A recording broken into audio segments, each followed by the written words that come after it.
when I cut for my piping, I initially cut off a piece. Now see, the nice thing about drop cloths is that the edges are hemmed, and I really use that to my advantage. That's one way I'm able to work really fast. Having this hemmed edge saves me from having to hem the edge of the skirt. So I'm going to use this piece for the skirt. So I cut that off. I just kind of held it up to see where I wanted a skirt length. That may be a little long, but I'll kind of shorten it, and it allows for seam allowance. And so I cut this off, and I'm going to save this for later. And I cut it lengthwise so I'd have a nice long piece.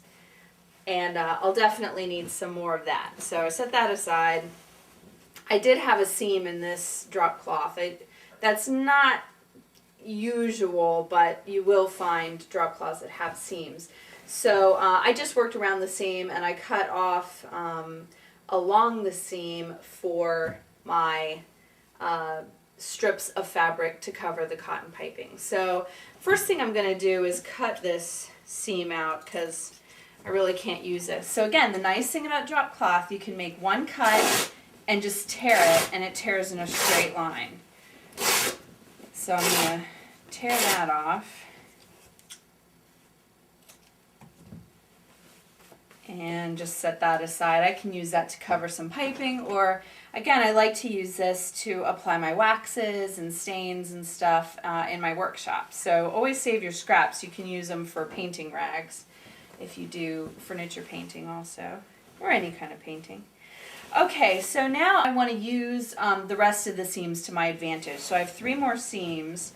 So I like to start on the biggest sections of fabric first. So that would be the front and the back and the sides.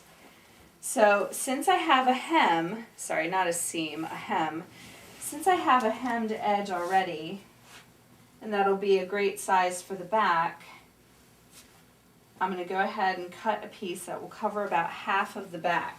Now the reason why I'm doing that is for a, make sure I'm in the camera. Hi, can you see me? Okay.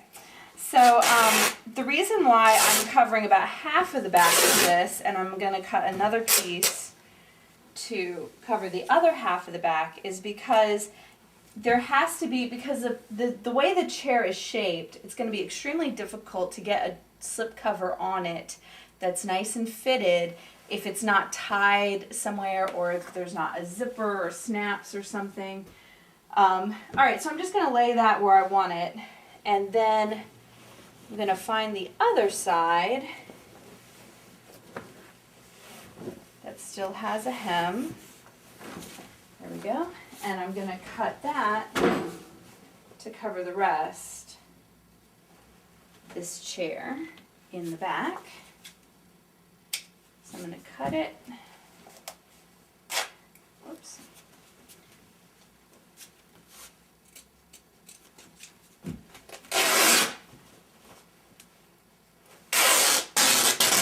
And just tear it.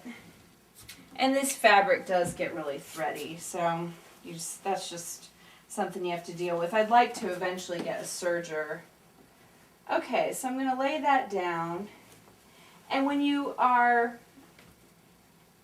putting your fabric pieces on, put them right side facing the chair. Now with drop cloth, it doesn't really matter. Both sides look the same. Unless you're using a hemmed section, then you want to make sure that the outside of the hem is facing inside. Okay, now let's see what we have left. I'm definitely going to need another drop cloth to finish this chair. Most wing chairs take about 2 drop cloths.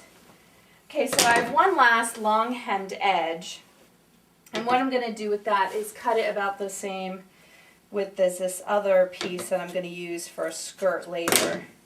So again, I'm using the hemmed edge to my advantage.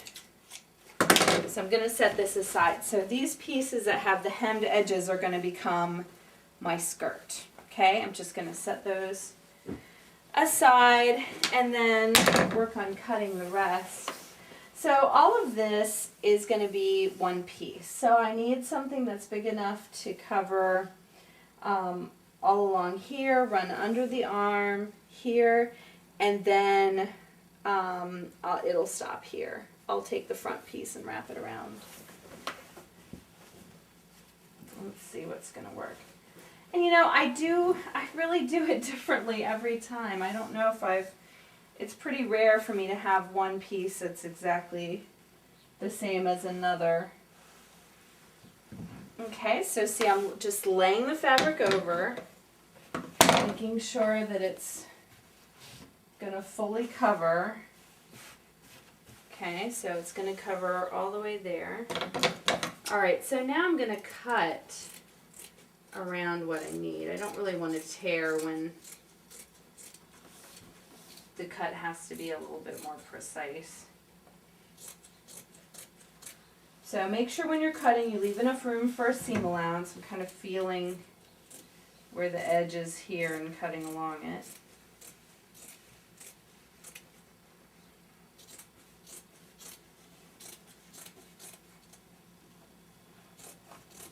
It's better to leave yourself a little bit more fabric to work with than what you need.